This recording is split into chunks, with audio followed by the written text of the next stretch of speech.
Hello and welcome to All Backed Up. I'm your host Dylan. I'm joined by Mark and Jack. Say hello, guys.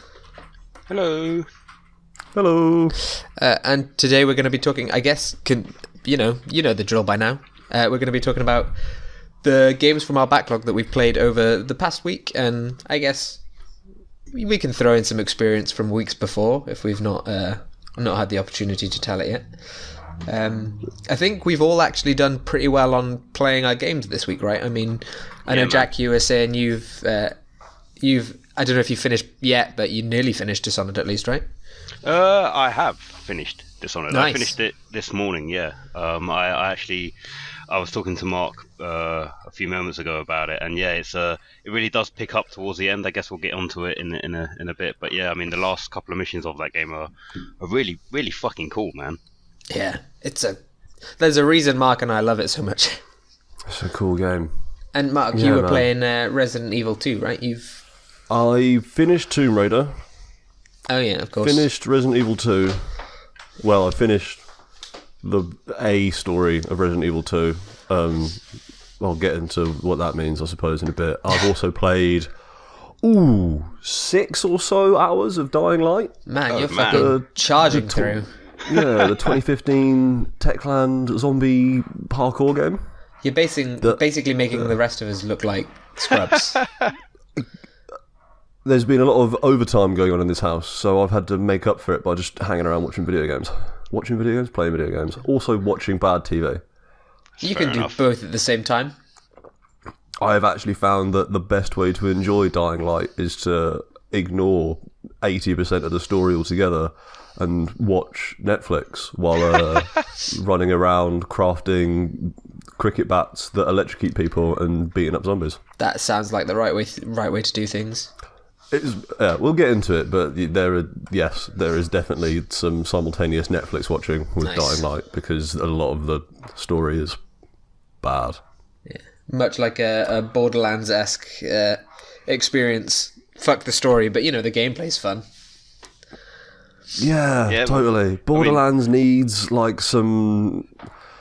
it needs the Diablo thing where you can just fucking run through all the dialogue and just suddenly it pops and everyone glows and it tells you the next place to go. Yeah, that is the convenient part of Diablo. Yeah. I mean, you don't have to listen to Tyrael just talk for ages. He does have an annoying voice. He doesn't. He's got quite a nice voice. It's just what have you played, Dylan? Annoying dialogue. So I've been playing. Somehow my Game Pass is still going. I'm fairly certain I cancelled it, and it tells me on my home screen that I need to extend it.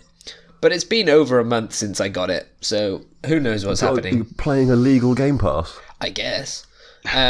But so that's meant I've been able to, outside of my Apex Legends time, because I'm clearly addicted at this point. I've been trying to have a go with some of the other games on there. So I think what I've mostly played, I've been in and out of a few other games, but not really gotten into anything. But Ruiner, I've played a good few hours of it now. Yeah. And you and Chor both, right? Yeah, Chor I think played a little bit yesterday before we got into our day of gaming and played. Actually, it was his midway break. I think we played Apex Legends in the morning. He played Ruiner, and then we played Borderlands 2 in the evening altogether. But it's legit. Yeah, it's a shame he's not here because we could have a good discussion. But I think if I'll just go briefly over my experience with it, and then maybe save a more in-depth talk for when Chor's around, especially since you two have actually finished games, right? Because I think I'll probably have been able to finish Ruiner fairly soon. It seems short. Well, give us a rundown of what you're thinking, and I'm gonna how long to beat Ruiner. And that sounds reasonable. So I think the main experience I've had with it so far, while I'm really enjoying it, it's also really fucking hard. I die a lot.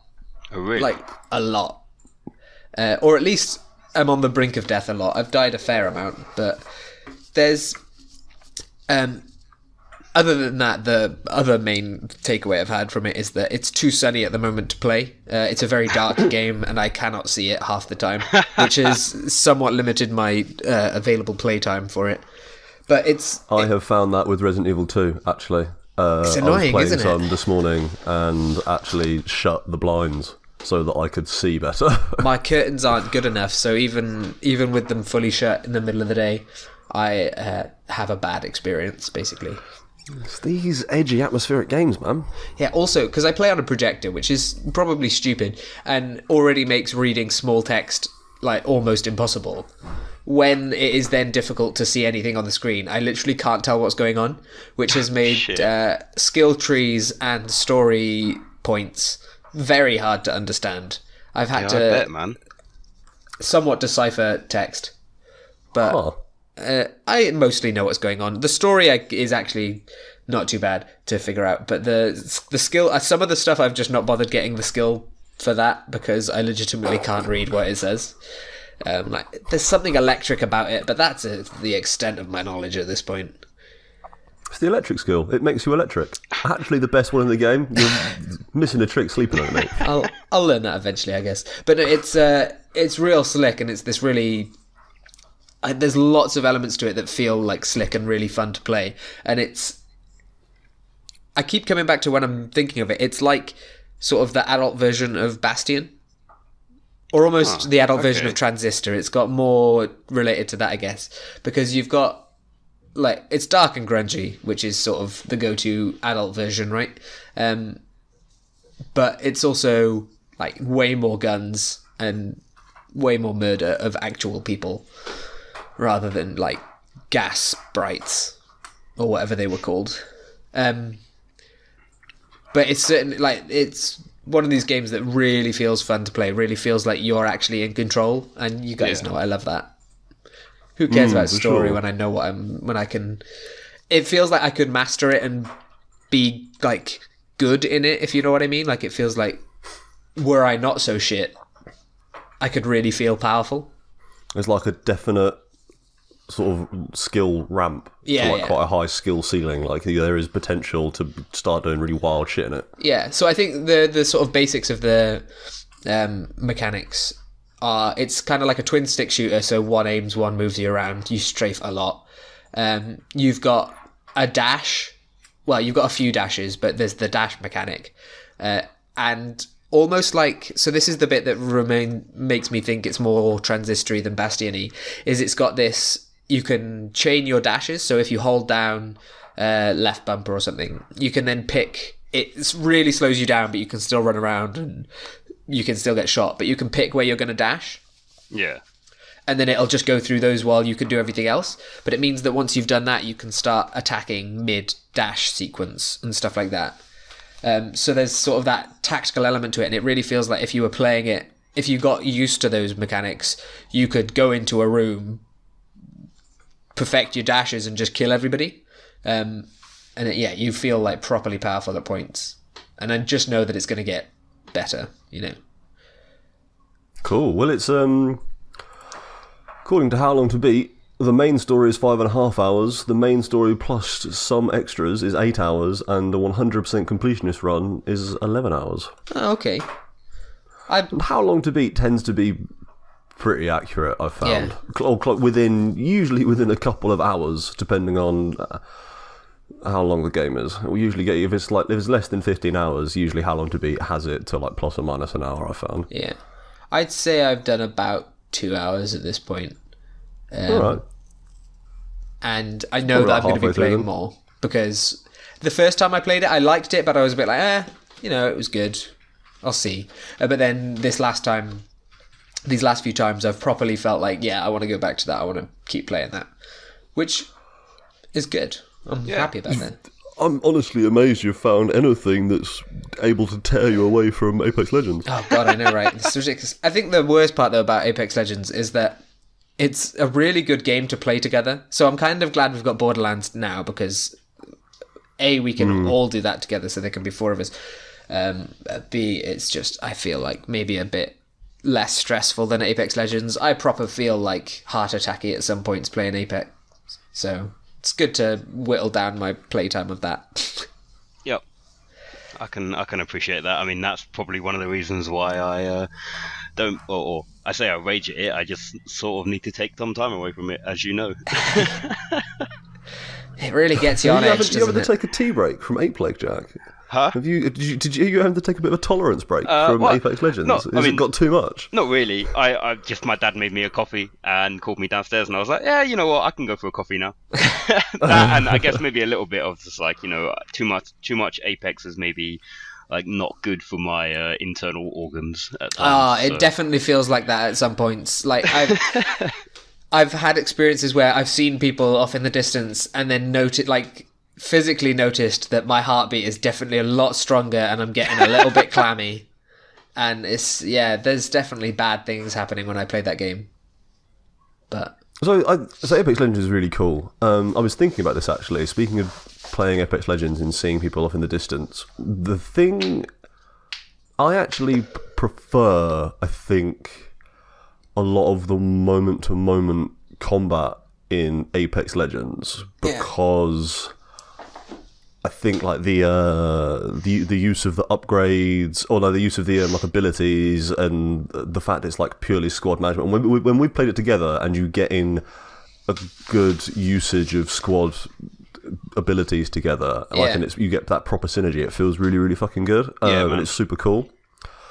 The thing that I think it misses that I really, really loved about when I was playing a lot of PUBG, is in PUBG. There's a lot more open spaces on a much larger map, and so there are a lot of times in PUBG where you would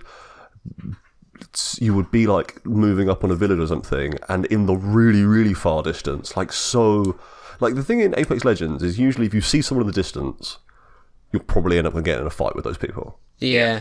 Whereas in PUBG, it's very, very common to see someone so far in the distance that there's no way you'd ever interact with them, and so there's a lot of time in PUBG you get where you're actually watching just crazy shit happen away from you, because you set up in like a fucking bathroom or something, like waiting out till the next ring changes or whatever, and you can see in the distance people like driving Humvees around and just getting into all these crazy wild firefights and shit,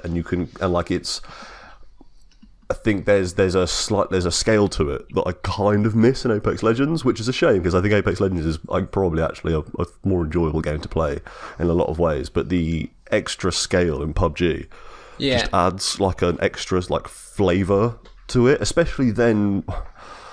I think like it can be quite interesting to be able to sort of try and use those engagements happening in the distance to your advantage and be able to like sneak up on larger groups of people and do shit like that. That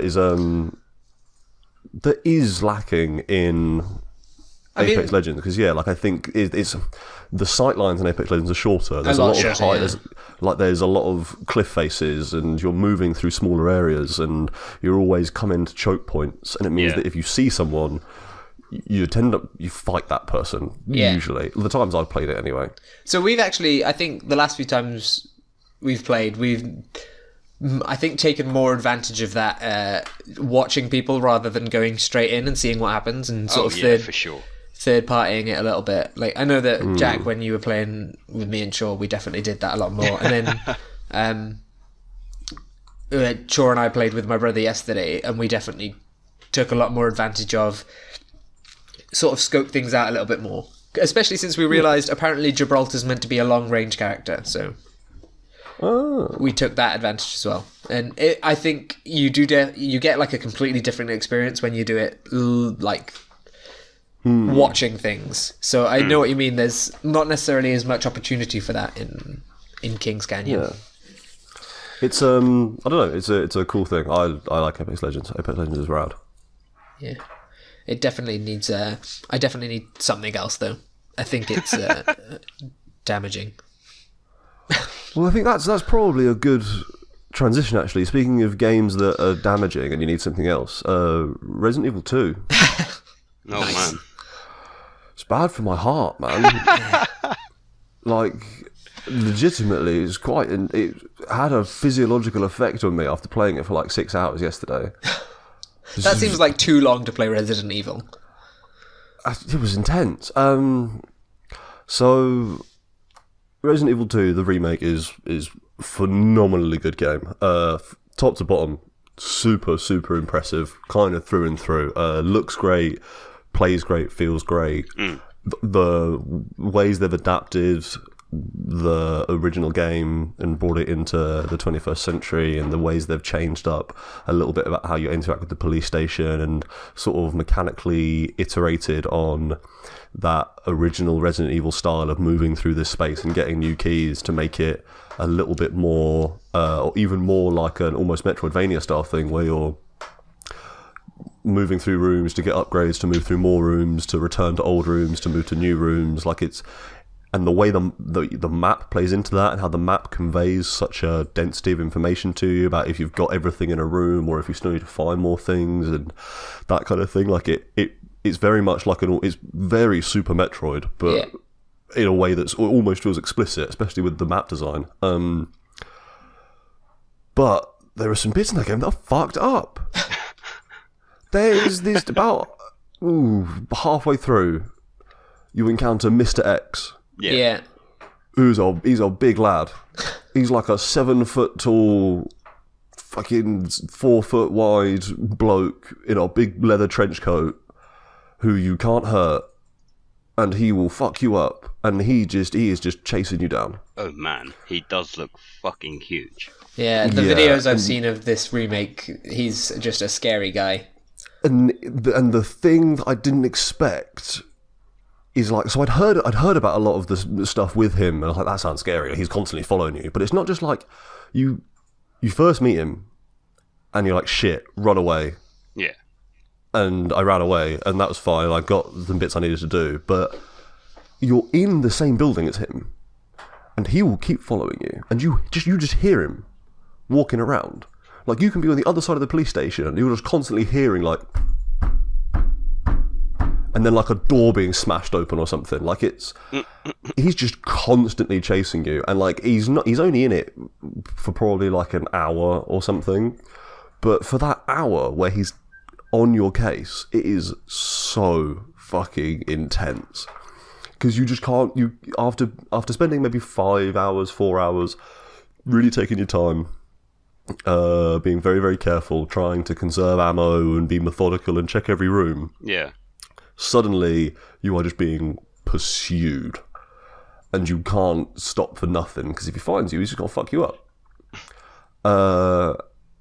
And it's a lot. And so the thing is, the way the game works is, when you start off, you get to play as either rookie cop Leon S. Kennedy or Claire Redfield. And each one of them has a slightly different story. They both explore the police station and the underground lab, but like Leon S. Kennedy has a bit with Ada Wong, and Claire Redfield does a bit with like Sherry Birkin, this little girl, and Claire gets a little bit more of the police station story, like you find out what's going on with the police station captain and stuff like that. So they are subtly different. Yeah.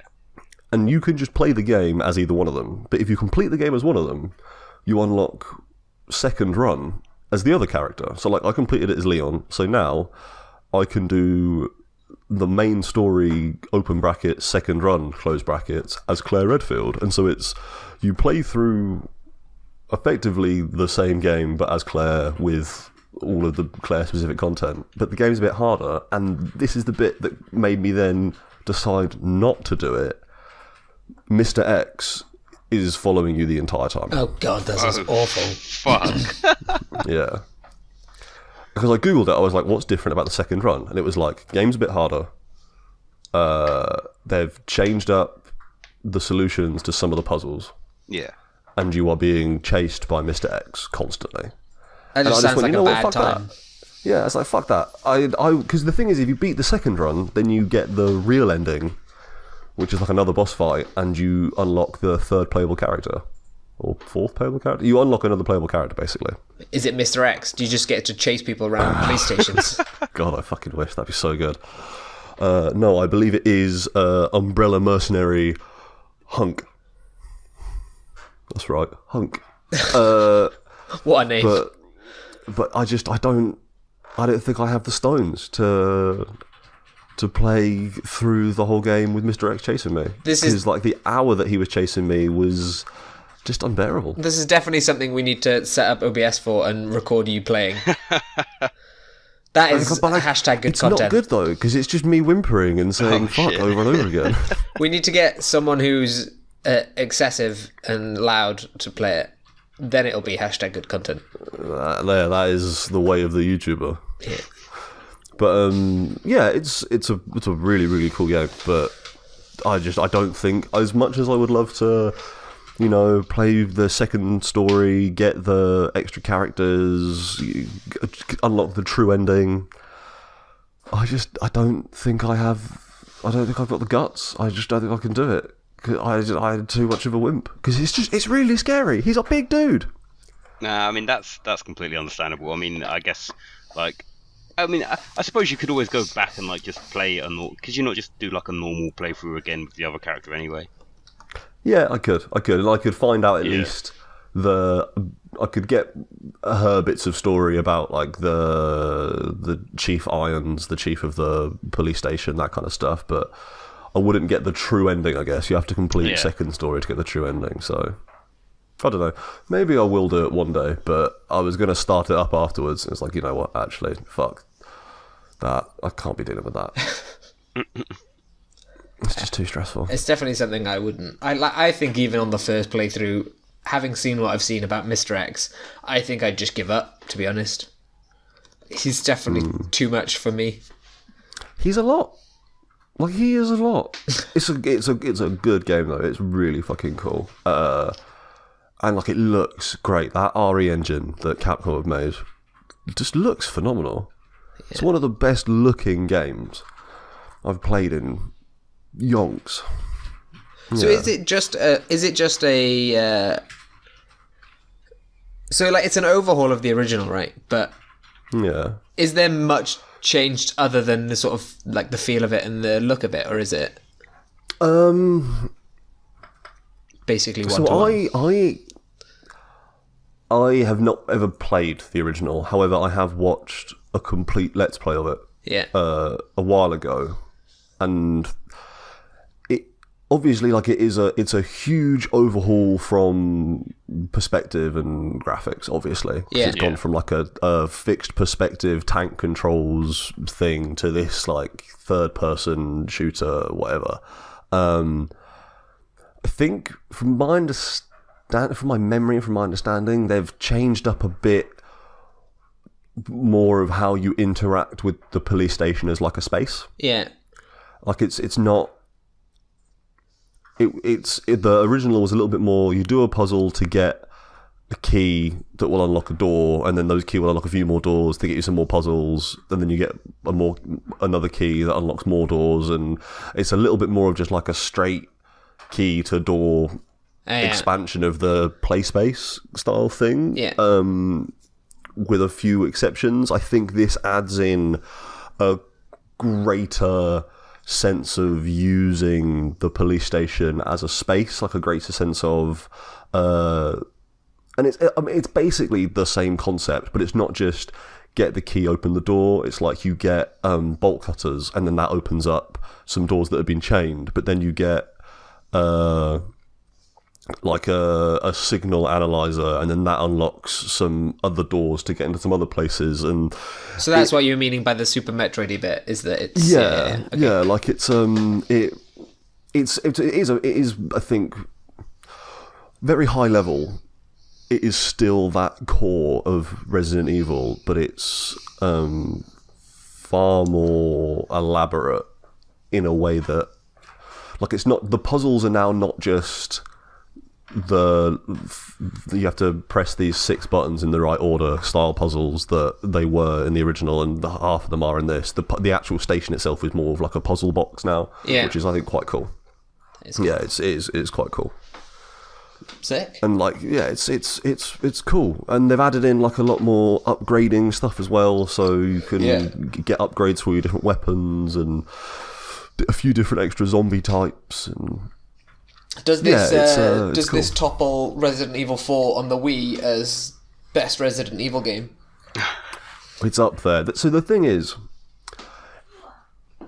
I almost would have maybe said possibly it's equal, because I was thinking about, because it's really fucking good. But then yesterday I was talking about it's like what is the deal with all these zombies and mutants, and I started thinking about how Resident Evil 4, they're not zombies, they're the last plague us, and then I started talking about all the different other bits in Resident Evil 4 that are so good, and then while playing Resident Evil 2, I just started thinking I just want to play Resident Evil 4, which makes me think Resident Evil 4 probably still a bit better.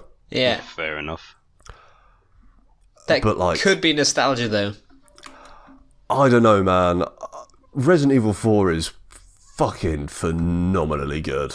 Yeah. Like, if you guys haven't put it on your backlog, like, I played Resident Evil 4. okay, yeah, so you get it. Yeah. Yeah, like Resident Evil 4 is so just outrageously good. And like it made me want to get that PC HD version they put out and just play it again, because fuck, man. Yeah. And I think like that. I think the thing is, they are fundamentally different types of games, right? Yeah. Like Resident Evil 4 is slightly more linear, but is a lot more focused on puzzles and upgrades, and it's got some changes to the combat that make it a lot more of like an action game, in a way that is actually pretty significant compared to this, because I think the core of Resident Evil 2, the remake, is still that like tank controls shooter. Like, yeah, it's third person now, you can move when you're aiming, but the reality of it is you can only really point and shoot, and you are constantly in danger. Yeah. Whereas I think Resident Evil 4, like, okay, put it this way, in Resident Evil 2 there is no suplex button. In Resident Evil 4 there is a suplex button, so like, you tell me which one you think the better game is. True. That is really the only argument you need. There is a suplex button. I don't know. Yeah, I fully recommend Resident Evil 2. It's fucking great, and very affecting still. Even the not Mr. X bits can be tense and scary, because it does a good job of making you feel in danger and like you have limited resources and all that other good shit. Fair enough.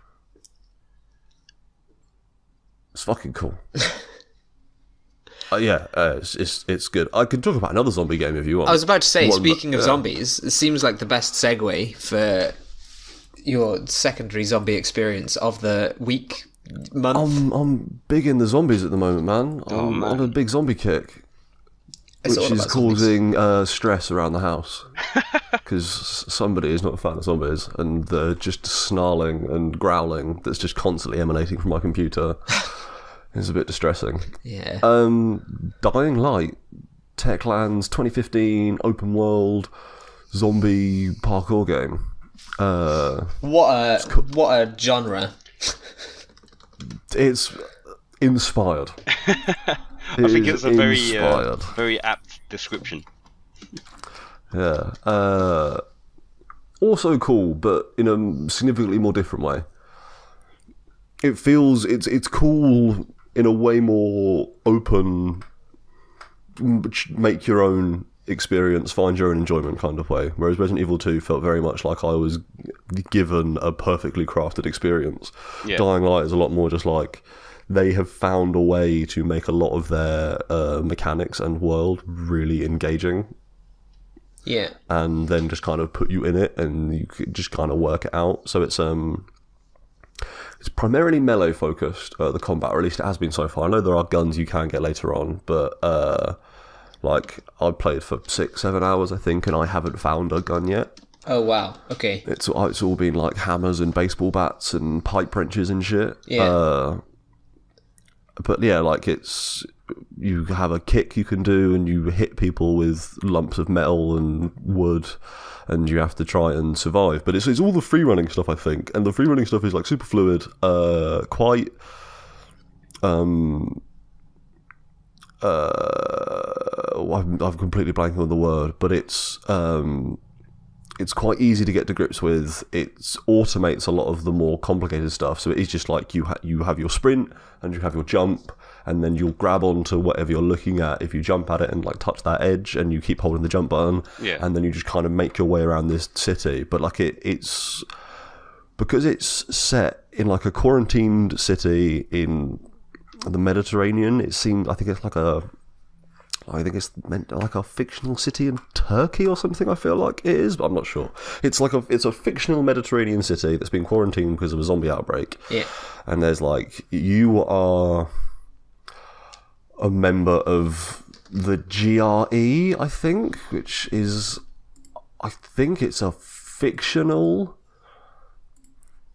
relief agency or something. It's like I'm not really sure exactly what your deal is, but basically you get parachuted in to this quarantine zone because there are some dudes in this zone who, there's this bloke who's taken a file from the agency you work for, and so it's the GRE, the Global Relief Effort, which I don't think is real. And so like there's this dude called Suleiman who has taken a file from the GRE, and so you get parachuted in to go and find Suleiman and get the file because you can't have this file out there. But then like it turns out like Suleiman is like a bad dude he's running like the bad zombie survivors, and you fall in with the good zombie survivors.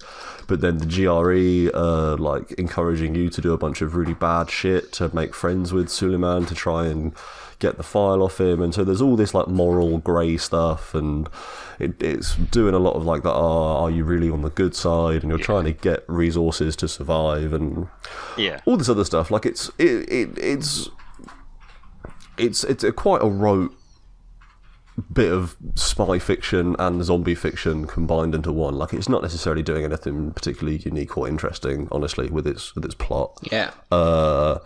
And outside of the main characters, basically all the side missions like rough at best. Like a lot of the plot in them is super cliche, pretty poorly acted. So like but that's not, I guess that's not why the game is interesting, right? And this is what I was saying about Netflix is like you can almost just ignore the plot. Yeah. Because the thing about the game is surviving in that world is fucking cool. Yeah. Like it's really, really like it's varied, and the ways you can engage with it are also quite varied, and it does a lot of things mechanically that encourage you to change up your playstyle and try different things. So for a start, the way you earn XP is based on 3 meters. Oh, okay. And you earn 3 different types of skill points that give you 3 different types of skills. Okay. So it means that no matter what you're doing, you're always earning points. But if you're so like free running gets you agility points. So the more running, climbing, jumping you do, you get better at that. The more combat you do, you get power points, which gives you better at combat. And then the more like crafting and main missions and just generally surviving out in the world you do, you get survivor points, which makes you better at that. So you get this interesting balance sort of straight off the bat between different types of skill points. And it's cool because it kind of encourages you. I say kind of encourages. It basically forces you to do different kinds of things to get better at them. Because I think if it like a lesser game could have said, well, here's the one skill tree. Like if it was like a Far Cry almost, where Far Cry gives you multiple skill trees, but you just earn skill points from one pool, you could spec your early mission points into combat to get better at combat. Yeah. Without having to do too much combat. Whereas in this, it's like, no, if you want to get good at combat, you have to get out there and beat up some zombies. Yeah, you're not just going to go into your first fight fully powered. Yeah, like if you want to get the skills that give you more combat stamina, well, go and fight. And if you want to get the skills that give you more sprinting or whatever, well, you have to get out there and run away from zombies. Like it's quite a little thing that in a lot of games, I'm not even sure would make a huge difference. But because of the way this game does have a balance between fighting and running away and doing main missions and just trying to survive in the world. Having the different pools of XP allow you to be focusing in multiple directions at the same time, and also like having to make a conscious effort to try and do something to get better at it. Yeah, helps. And then like in the other thing it does, which is kind of the most interesting thing it does and the most exciting thing it does, is it has a day-night cycle. Yeah. And being in the city at night is it's at night time it's pitch fucking black. Like you can't see anything, and you have to use a torch to survive. But then also at night, special insanely aggressive zombies called nightmares come out. Okay. And they're super ugly, really, really aggressive, very powerful, like in terms of both their health and how much damage they can do to you. But on top of that, they will chase you. Yeah. Oh shit. And they will keep chasing you. So what ends up happening is at night, when you're out in the city at night, because like you haven't got to like a safe zone in time, whatever, in the sunset, it becomes, not only does the game become genuinely scary, because in the daytime it's not at all really, but you can use like your mini-map and the sensing abilities you have to see where the nightmares are around you, and like it becomes like about sneaking around them and trying to find parkour routes that make like take you out of their sight lines. And like there's mechanics to do with like while you're running away you can look behind you and like throw shit behind you and do stuff like that. So at night it completely changes what the game is about. It becomes a lot harder, becomes a lot scarier, requires you to engage with all those systems in yet a completely different way, and it does the thing that I think is like the icing on the cake, which is at night all XP is doubled. Oh man. Okay. So it then says, well, the game is harder, the game is scarier, the game requires so much more of you to do what you're doing, you will also earn double XP for everything you do. Which stops you from just hiding inside at night. Yeah. It makes you less inclined to when the sun's starting to drop and you get that call on the radio from like the tower being like, oh yeah, it's sun setting, everyone get to a safe zone. You sort of way up in your head being like, I could go to a safe zone, sleep through the night, and it would be daytime, and then I could keep doing what I was doing. But I could maybe just keep doing what I'm doing anyway and earn way more XP. Yeah. Yeah. And I think that's a super, super clever bit of design, and it's just indicative, I think, of this, like, the whole game, Dying Light, it's mechanically so elaborate in all these different ways, and it's got all these different skills and crafting and the day-night cycle that actually means something, and different zombie types and all this other stuff that makes it really engaging to play. And also just like obviously running around with a baseball bat like knocking off zombie heads is fun in the first place, right? Yeah. So like that's a cool thing to start off with, and then it does smart mechanical stuff with that sort of base core of melee combat with zombies is fun. Which makes it even more exciting that What's His Chops is coming in on Dying Light 2, because I mean, if they've got their sort of mechanics down and they've got that game down, then who is it that's coming in? It's Chris Avalon. Yeah. If he's coming in, so like if they can have someone come in and make a story for this game that doesn't just like bore me to tears, that isn't so cliche, then that sounds awesome, right? Because the actual act of playing the game, of running around the city, and even just like during the daytime, just the act of exploring the city and finding chests and having to try and clear out enough zombies that you can open up a locked chest so you can get a better weapon out of it and stuff like that, feels really good. Yeah.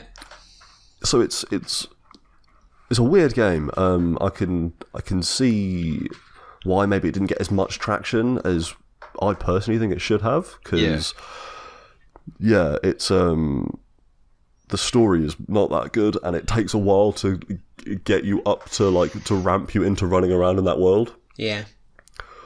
But it's it's fucking cool. I'm excited to play more of it, and as I said, like I've got Netflix running in the background for like all the mission cutscenes, so it's just like run to this place, kill these zombies, get this stuff, craft new weapons. It's fun. So do you have the following like a DLC? I do, yes. So, is that involved in any way, or is that like a post-game DLC stuff? I think it's like, I think you go to a separate area for it. Yeah, kind of like the vampire stuff in Skyrim. It's like or like area. like a lot of the Fallout DLC. I think so. When I first started the game, I immediately had a quest that was like, go to the docks, and then it said DLC next to it. So I'm guessing I'll go to the docks and get on a boat, and it takes me to a new area, and that's the DLC area. Yeah. Okay. Right, because that's like, I mean, it's like The Witcher even. Like Witcher 3 has, you go to that quest, you speak to that dude, and you get taken to France. Yeah, you get Toussaint. Yeah. It's cool. Tomb Raider also cool. I've spoken about how good I think it is before, and I will say it remains good, or remained good. I completed it, and Did anything extra come on top of it, or was it kind of just the same game but finished off nicely? Yeah, definitely. Same game, finished off nicely. Couple of predictable character twists. Yeah. They do a good dual pistols bit. Nice. So she gets a chance there at the end to have two pistols like the Tomb Raider. Yeah, it's cool. It does. The thing about it that I really, really like that not enough games do, and I super vibe off it, and it's such a small detail, especially, but it works in these kind of longer story-based games. And Batman Arkham Asylum did the same thing. Is I like games that as they're telling the story and things happen and the world is changing, the character changes as well. Yeah. And so in Tomb Raider, you start off and she's dressed normally and everything's fine, and then as the game goes, and as you get more and more cutscene damage, effectively, her outfit changes, and she gets new cuts and scrapes on her body, and she'll get dirty, and for a whole section of the game, she'll be covered in like dirt and muck and blood because she was swimming in a literal river of blood. That's a gross bit. And it evolves. So by the end of it, it's like a completely different character model. Yeah. And it's something that I really appreciate. And even Resident Evil 2 did a similar thing, but not as granular. Like, it's just, you have a couple of different outfits, and like you start off in like casual clothes, then your police officer's uniform, and then police officer's uniform with battle damage, basically. But like the one in Tomb Raider evolves bit by bit by bit, and it's like a similar, Batman Arkham Asylum did it. And like as like the cape gets more and more tattered and shit like that, and even things like Spec Ops: The Line did it as well. And I find it a really affecting storytelling visual element, just like the way of I find it describes so much more of the game than such a small detail probably should, just because it makes sense to have her change and to have her character model change. I think that's really cool. I think that's a wonderful detail to put in it. But yes, cool game. Everything that I thought was good about Uncharted 4 from a mechanical progression seems to have been in Tomb Raider first, which I thought was hilarious. Like, a lot of the most interesting mechanical additions they put into Uncharted 4 were like almost exactly the same in Tomb Raider 2 years earlier, which I think is just is bizarre. That I don't feel like Tomb Raider gets enough credit for just how different and in a lot of ways actually mechanically better it is than Uncharted. It's a really wonderful game. Nice. Shining recommendation there, really. Yeah, Tomb Raider's fucking cool. I should definitely move past that first boring bit. Yeah, get into that. Like, there was a moment where I completed a bit and looped back into this area, and I saw this like swinging torch puzzle I lit the torch and then used the rope arrows to make it swing, and it swung into a crate, and the crate dropped, and I got some loot. And then it suddenly clicked that I'd actually looped back into an area I'd been in like 3 hours earlier. Yeah.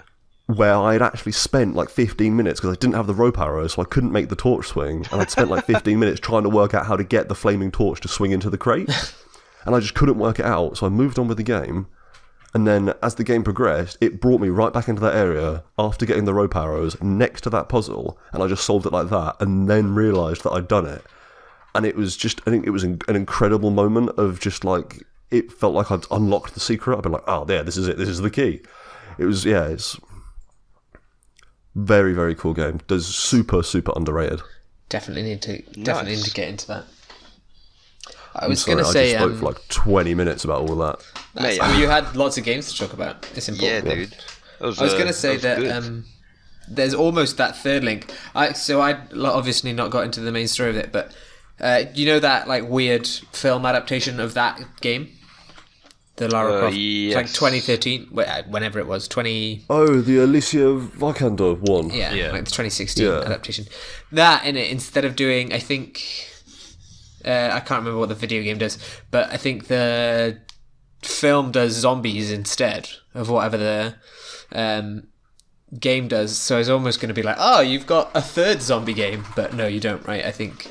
They're like Ghost Samurai. Yeah. Is the supernatural element in it. Because I think they couldn't get away with Ghost Samurai in the film because that's slightly too much. So it's just like a spooky making zombies. dead person and some zombie almost things.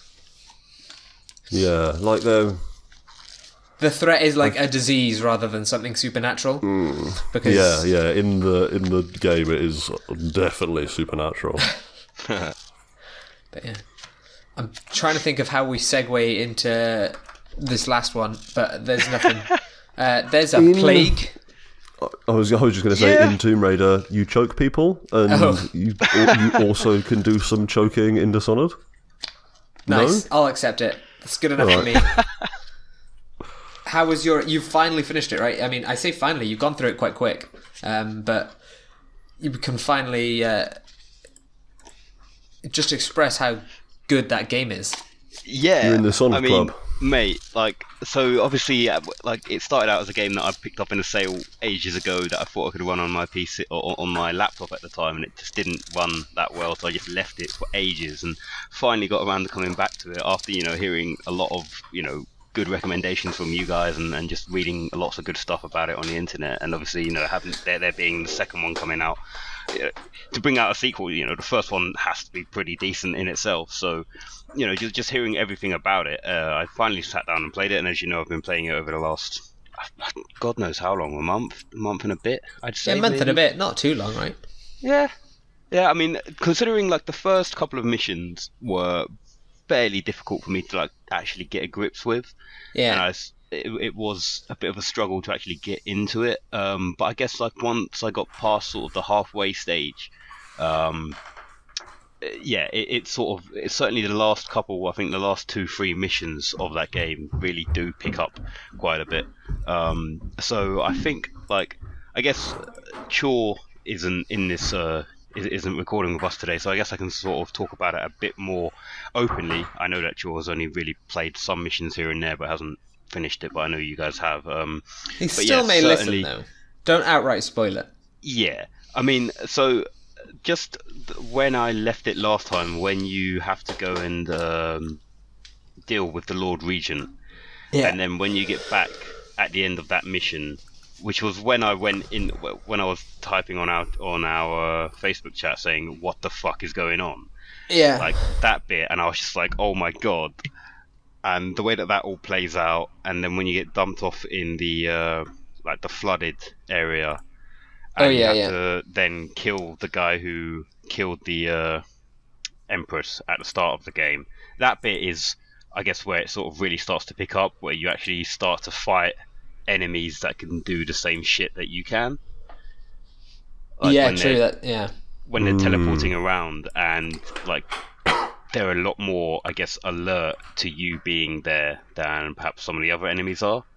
They definitely had it. Yeah. I completely forgot that they were that you even had that in Dishonored 1, because that's one of the things that annoys me about some of the bits of Dishonored 2 is that there are those kinds of enemies. I think a bit more. There's like one level in particular that has just a bunch of them, and it fucking sucks. I completely forgot that Dishonored 1 had it, but yeah, I remember, like, you obviously, at the beginning, it starts with that. They'd, like, chase you along the roof, or they'd come in along the rooftops, but... Yeah, man. But like it really that, does get going, doesn't it? So that's when the mission that's when I guess like the rest, like the missions before that are sort of getting you used to the controls and how it plays, and then also giving you a bit of background to the story and the gameplay of it. And then I guess the last couple of missions are really where it builds up, and you've had this time now to get used to the game, and you know what's going on, and this is really where it starts to ramp up a bit. And I feel like when you certainly as I've went on through the game, have definitely had points where I've attempted a mission in one way, not been successful, and then come back into it and tried to approach it from a different angle and had so much more fun playing it. Yeah. And I feel like that's probably true for most, if not all, of the missions that I've done. Certainly, so I guess after you finish that mission, when you assassinate the guy that killed that killed the Empress at the start, once you've done that, I guess then you go back to where you were at the beginning. That's the one bit I liked about the next mission, is when you're rescuing Piero and Sokolov, and you go and find them without, or I guess like the start of that mission was a bit difficult for me, because I sort of getting out of that room at the start of that mission when you're going back to the pub and you've got the enemies walking around. That was it was a bit difficult for me at the start. I sort of just said fuck it and went and killed a bunch of people, because I couldn't really find a good way of getting around it. It happens. So I guess, there are certainly points in the game where I will think that I'm taking down someone silently, and I've just completely not realised that I'm doing it in the middle of a fucking doorway, and there's a whole bunch of dudes right next to me that can see. But yeah, so that, like, the start of the mission it didn't go too well, but as I went on, certainly the bit where you have the what's it called? It's like the arc tower, is it? The arc pylon. Yeah. That bit where you have to go and rescue them, and then you can use the arc pylon to just completely like vaporize everyone. That bit is cool. I remember that bit. Yeah, man, I absolutely love that bit. I think it was great. And then obviously it leads on to the last bit of the game, where you're actually going around and you get onto the last bit of the game. I'm trying to think of how do I describe this without maybe throwing in too many spoilers. But yeah, so you go to this lighthouse place, and it's where a couple of the final enemies are being held, and obviously Emily has been taken again, so you're still trying to hunt down Emily and try and get her back, because she is the rightful ruler and the heir to the throne after her mum, the Empress, died at the start. So you're still trying to track down Emily, and you go to this quite dark and like unnerving lighthouse place, and I guess there are, depending on how you've played throughout the entire game, there are, I guess, a couple of different endings to the game, and obviously you've got. I think there's even different beginnings to that mission as well. Oh, really?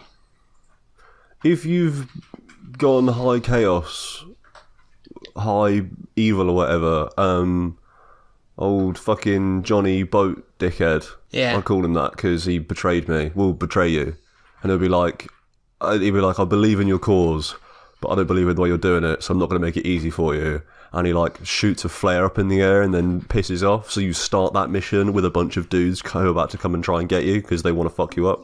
Oh, really? And and if you've played it well and you've done good, he won't do that. But I think there's like an in-between as well. I think it's sort of varying levels of him not liking you. If you do it really good, he's just nice. If you do it in between or kill like a few people, he's a bit like, you've gone a bit too far, but I'll help you, but I'll just let you know that this isn't okay. And then, like you say, if you're completely evil, he gets angry, flares it up. So I don't think I had. Well, I know that I had high chaos based on how the rest of the final mission went, but I don't think he flared me Right. purely Okay, yeah, based. well, he flared me, the bastard. Yeah, purely you have based, to be. purely based on the fact that as soon as I got off that boat, I stabbed him. The fuck? Because That's fucked up, Jack. just but the way that like he obviously like Joe, if you're listening, there's going to be spoilers, okay? Obviously, Also, not listening, don't worry.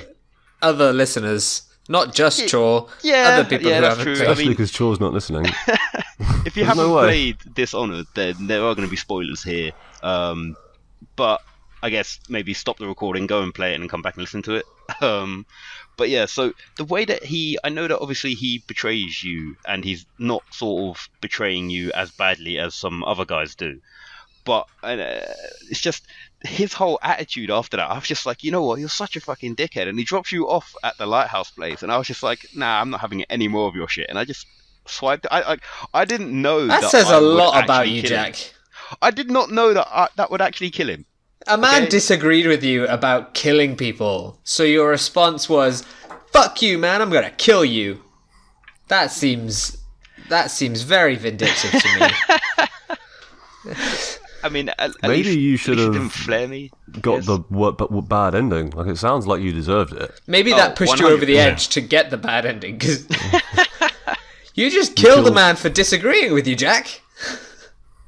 I killed a Welcome man to for 2019. poisoning me, man. Does he poison you?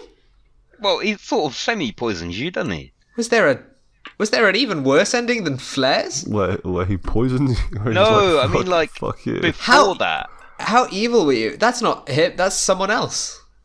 No, but like he when you're there on the floor, he says, "Oh, don't worry, I only put half the poison in." Oh yeah, okay. Yeah, he saves Which- you Yeah, but like by not He killing actually you. doesn't. He actually poisons you. He less poisons fucking. you. But still, He's the only nice guy in your group. In like the entire game. Fucking hell, Jack! He's the only guy on your side, and you killed him. I didn't even know you could kill him. Yeah, me neither. Shit, man. Maybe you can kill him earlier on. What happens if you kill him like straight away? Just the game stops. It's like, You don't get a boat. You can't go anywhere. yeah, you're just at that like your sort of hub, and they go, "Well, we don't know anybody else with a boat, so hey, It's man. like you're just gonna have to walk. the game's actually like 5 times as long if you kill him at the beginning." But I guess, Shit, man. damn it, guys, you're making me feel bad. Yeah, you should feel bad, Jack. You killed the boat dude. Anyway, but yeah, so like that was a thing. And then I guess like because I had the high chaos as well, you have all of the sort of like 3 guys who are sort of trying to fight over possession of Emily. You have Martin, you have the Pendleton, one of the Pendleton brothers who's sort of been on your side this entire time, and then you have obviously Admiral Havelock. And I guess with the high chaos ending, you have them all on the fort area, as opposed to them all being sort of together in the lighthouse, which is I think how it goes if you've got low chaos. But and then yeah, I sort of killed Martin, Pendleton, and Havelock. But I did save Emily, so you know. Is that the bad? I thought I can't remember the endings, to be honest. Well, I think it's like she can die and you get the worst ending. Yeah, Yeah. right. Then if you save her, but you still have high chaos, it's like she tried to save everything, but she just couldn't deal with it. And you see like she's in charge, but the whole place gets fucked by the plague. Yeah. And then if you have low chaos, and you save her, then it's like, hey, she's all right. But yeah, I mean, like, I guess in terms of the overall gameplay of it and everything, it's sort of really made me want to actually sit down and play Dishonored 2 as well. I just feel like I've gotten into it quite a lot. I know that there's obviously still probably quite a bit more for me to explore in the first one. I don't know if I'll ever get round to going back and having a should look at just- it again. Play it again, all stealth. there's achievements for like Shadowrun or whatever it's called, whatever they call it, where it's like no kills, no alerts. I don't think I could do that. I just don't think I'd have it in me to do that. It's not so hard. You have to reset a few times, but it's not too bad.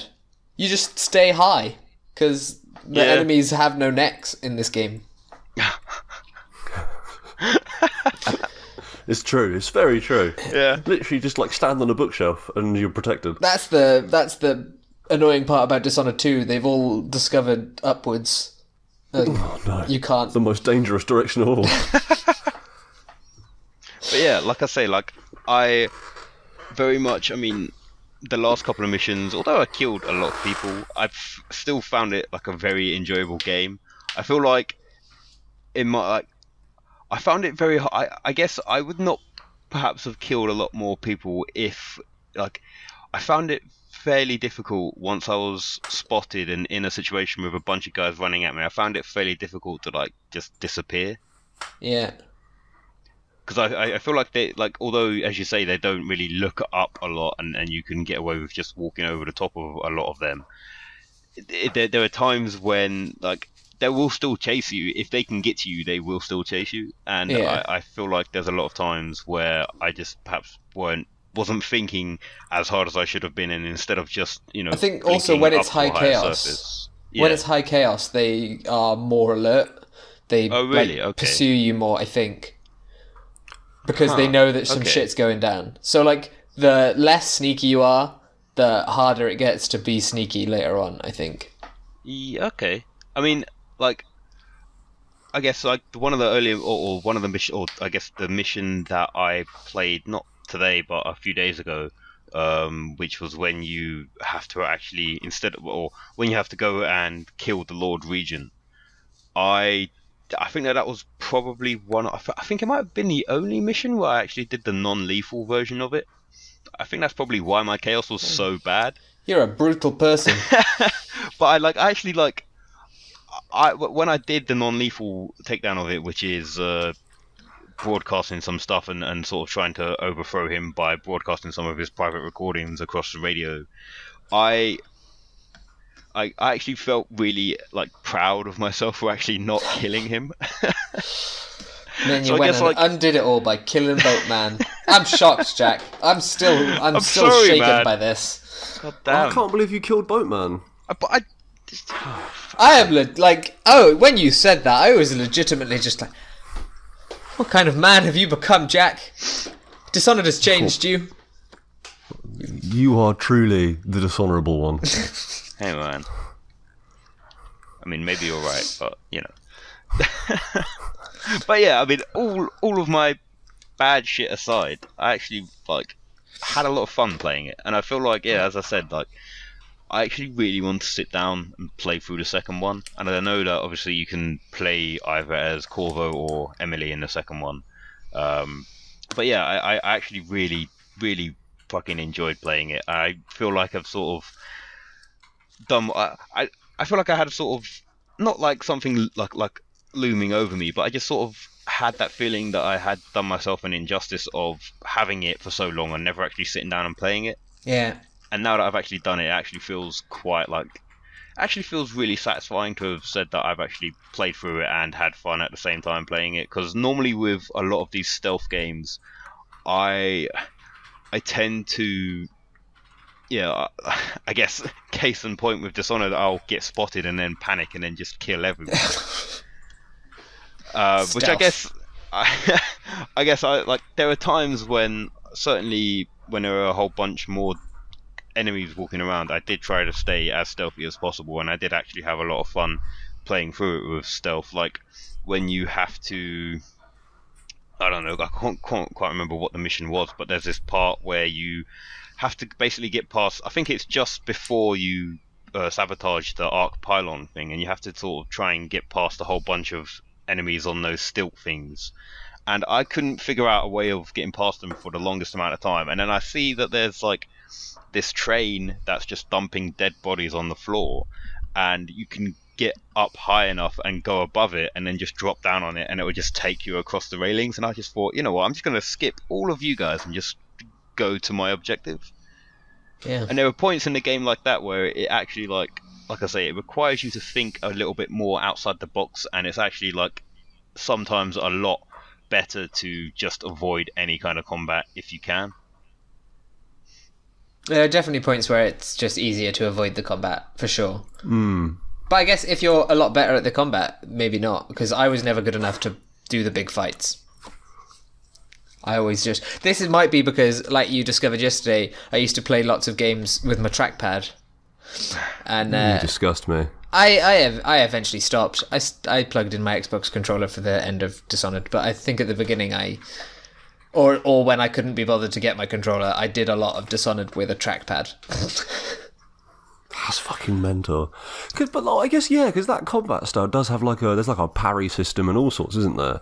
So I guess you could just play it as a straight up knife and pistol fighting first person shooter thing, I guess. It would be very hard. You could, but I feel like that'd be the wrong way to play it though, right? Yeah. I don't know. All mechanical, all murder seems very hard. Yeah. At least some magic really helps with the murder. But anyway. I wonder, because you could, I guess... Isn't that an option in 2? In 2, can't you choose to not get the powers? Yeah, I think so. You can say, Yeah. I don't want them again. Yeah, so you can have powers or no powers. And I guess that sounds like an absolutely insane way to play that game. Well, like, yeah... There's one of the other achievements for Dishonored 1 is just don't use anything but blink, because obviously you get given blink. Yeah. And I think there's bits where if you don't have it, then you're going to struggle. So they just... Yeah, like some platforming bits that you have to have blink to get through or something. So they forgive you on that. But there is definitely an achievement that's just like, do this without upgrading any magic. Just have blink and just use sort of, fancy crossbow. I always liked that achievement in Half-Life 2 that was beat the entire game firing one shot. Because there's one bit where to progress, you need to shoot the lock, like a padlock off a door. Yeah. But for the rest of the game, it's like you can effectively get through up until Black Mesa East just running away from people. So you don't need to fire any bullets. And then you get the gravity gun there. So then it's just like for the rest of the game, only use the gravity gun for combat. Yeah. And I thought that was an interesting achievement. Just like run away for the first half of the game and then spend the second half of the game launching toilets at people's heads. You can do a lot of damage with the gravity gun, yeah. I love radiators and toilets, mate. The most dangerous things in the home. It's a well-known fact. That seems like we've been going an hour and 8 minutes now. I guess shorter for listeners because we are silent for the first few minutes. We don't chat. It's just waiting for everyone to be ready. Just thinking. But it seems like a good place to wrap up. I mean, it sounds like everybody's had good game experiences so far. I think... I didn't quite realise I had so much zombie chat in me today. Yeah, a good ton. I guess an element of this this format is that we won't necessarily be playing so many games we hate, at least not for long enough to complete. Yeah. Well, I might not complete Dying Light. Yeah, you say that, but this is something I was going to say while you're playing it. It's because of its mechanical depth. It's had quite a long lifespan. People still seem to play it, and like they had, I think, end of last summer, or like in getting into autumn sometime, I don't know. They put out 8 weeks of updates, like final sort of updates before moving on. Just after they'd announced Dying Light 2. It's got a full slate of Steam Workshop support as well, so like people are making custom missions and levels and weapons and shit for it as well. Yeah. Huh, okay. It seems like there's quite a bit to it, which is nice. So who knows? But I can kind of also see that once you've had your mechanical, if you don't like the story, is there really that much point playing it more? Like, what are you going to be able to say about it, you know? If I run out of shit on Netflix to watch while I'm playing it, maybe I'll move on. Hey Dylan, guess what's in Dying Light? Zombies. What? Nah, guess what you can unlock later on the skill tree. Oh, is it a grappling hook? Yeah. Yeah. Apparently it sucks ass. Brilliant. I'm so excited for that. One of the things they've said about Dying Light 2, because Dying Light 2 has a grappling hook in it, I've seen one of the comments from them being, "Don't worry guys, the grappling hook works this time." Yes, sick. Okay, that sounds terrible. It's hard to experience good grappling hooks after playing Speedrunners and Titanfall. The two just perfect grappling hooks. This is one of the best. Oh man, I've not played The Speedrunners Speedrunner's at all. grappling hook is really good, actually. That is a good point. I mean, they made it easier on themselves with the fact it's 2D, but it does work very well. It's got good momentum to it. Yeah. It's got a good swing. Oh, we should play Speedrunners sometime. Oh man. Speedrunners is hella good. Hopefully Katie won't shout at me again. Probably. Even if she's not playing with you, I'm almost certain she'd find a way to shout at you about how you cheat. Does hate me. It's true. That's been us, I guess. I don't know if there's more to say. You can find us on SoundCloud and iTunes at All Backed Up, a video game SOS. You can find us on YouTube at Low Expectations Media. Various playlists, as I say, each week. And yeah, that's it, I think. Not much more to our outro, is there? That sounds about right. We can say bye. I usually say that. I usually say bye. So I'll say bye. Bye. Bye. Bye.